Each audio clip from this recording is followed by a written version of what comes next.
lang, late upload to nung December 31 yata, New Year, bago mag New Year.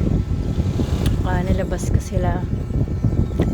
Labas ko si Cyrus kasi yung mga batang kagaya ni Cyrus, dapat hindi talaga siya ini-stack o binuburo sa bahay, hindi yung nilalak up lang natin siya.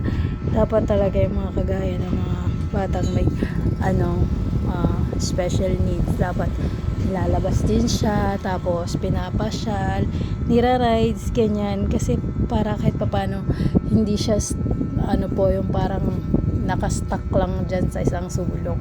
Dapat nilalabas din natin para makita din niya kung anong meron sa labas. Dapat para magkaroon din siya ng idea kung anong mga ginagawa ng mga tao sa labas, kasi pag lagi lang natin silang kinukulong, parang wala din silang natututunan. Bantay lang talaga, yung parang binabantay. Hindi naman siya ganun kakulit sa labas, nagbe-behave din naman siya.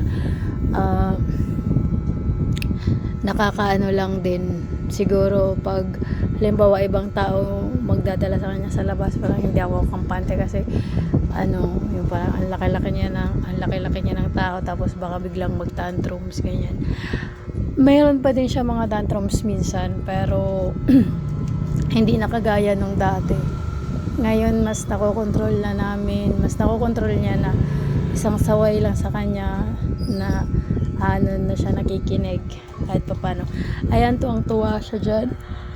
Tuwang-tuwa siya pag mga ganyan, sa mga palaruan, sa mga funhouse, sa mga peryahan, ganyan. Nakikita mo naman sa kanya na masayang-masaya siya.